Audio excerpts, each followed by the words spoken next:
The similarities between Darth Vader and Darth Revan are really uncanny if you closely think about it. Unfortunately, everything we're about to discuss right now is not canon, and Legends holds a lot of stories about Darth Revan that we are still waiting to be canonized in the modern Star Wars universe. But in today's video, I want to talk about in Legends lore what happened when Darth Vader discovered the ancient Sith called Darth Revan, his history, his mask, and everything that Darth Revan stood for. You see, there is a correlation between Darth Revan and Darth Bane.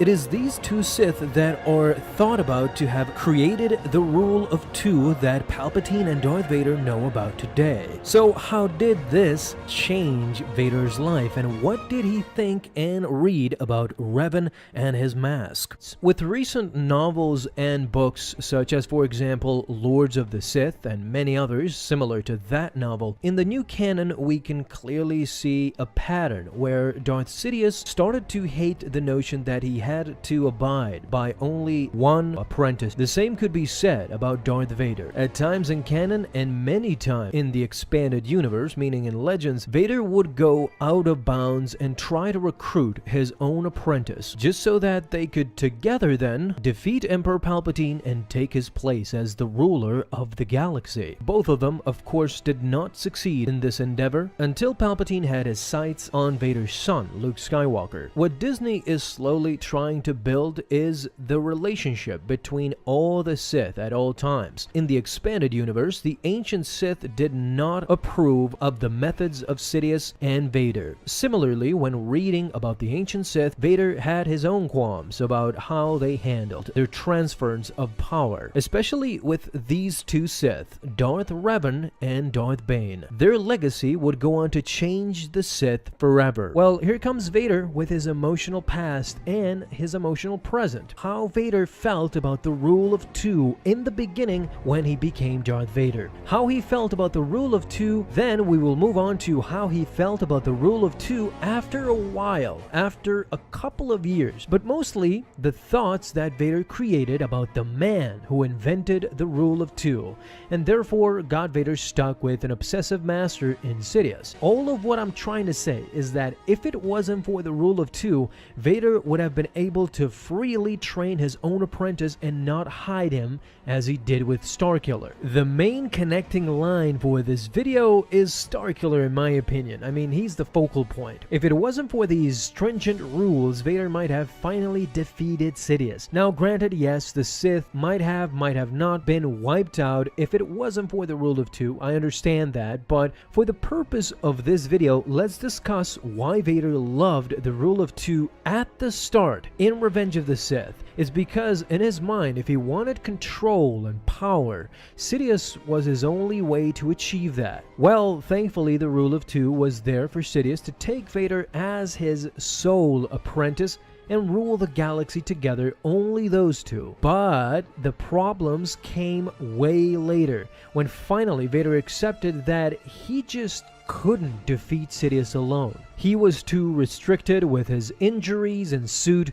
He was realistic enough to understand that his biggest problem now was that he officially couldn't get a new apprentice because his master just wouldn't allow it because of the rule of two. And so what did he do? He went to train Starkiller in secret, all with the intention of killing Sidious in the end. You can clearly see that by the end, Vader hated the rule of two, thinking back to Revan, who ultimately inspired this notion of the rule of two. I think it's safe to say that Vader was inspired by the likes of Bane and Revan in the beginning of his Sith career. You can freely even say that he admired those people. But by the end, he understood that it was all a lie. His master Sidious had poisoned his mind with so much of his lies that I think he was just done. He was going to destroy everything that Sidious and the previous Sith built and start over from the beginning, together with his son, as we see by the time that we watch Empire Strikes Back. Revan and everyone else had failed in Vader's eyes. They had failed to create a perfect system. By this rule of two, Vader would never get a chance. Now quickly, because I know a lot of fans will want a comparison between Vader and Revan, this is an interesting fight because these two are extremely similar. They were both Jedi war heroes back in the day. They turned to the dark side and then they became Jedi hunters. But in the end, they were redeemed in a way. Revan was known for his versatility, being well versed in all forms of lightsaber combat and at least capable with most force powers. His resume speaks for himself. He defeated Mandalore the Ultimate, a warrior on par with Jedi killers such as Jango Fett and many bounty hunters who are known for their cunning. What's more interesting, Darth Revan is kind of technically the only Sith from his time that was technically undefeated in duels, being defeated by Vishay before he was a Sith when he was a Jedi, and he was captured as a Jedi after being blown up by a starship. He was capable of defeating Malak, who was a superior duelist, likely by outsmarting him and outlasting him in the end. This concludes that Darth Revan was a tenacious fighter, and with his main strength being versatility and stamina. Now, Vader was known for his overwhelming power. He too was a master of all forms of lightsaber combat, but in his mechanical form he became more of a pragmatist and Genso in several offensive force powers such as Force Crush, Pull, and Push. He defeated entire armies of rebels single-handedly. He took on multiple Jedi in the Trap of Kessel. All in all, Darth Vader suffered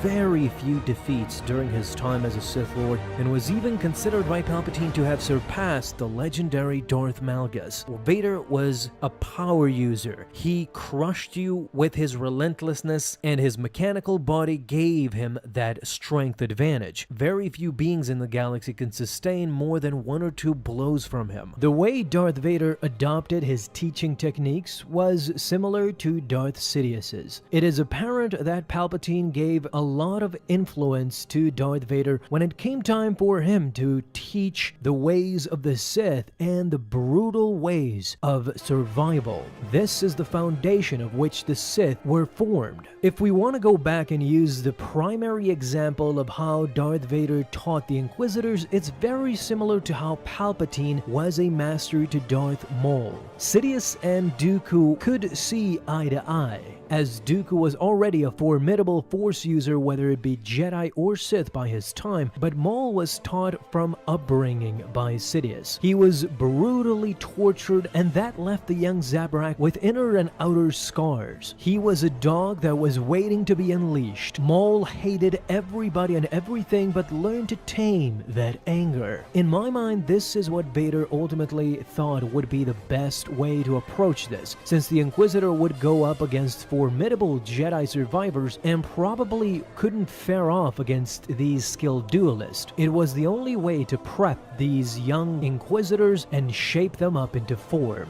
This was Darth Vader's way. But of course, I would love to know what you guys think about his teaching methods, and who was he inspired by the most? Talk to me down below in the comments. Thank you guys so much for watching this video, and if you enjoyed, leave a thumbs up down below, subscribe for dailies. Now you have an awesome day, Star Wars fans. I'll see you in the next video, and may the Force be with you until then.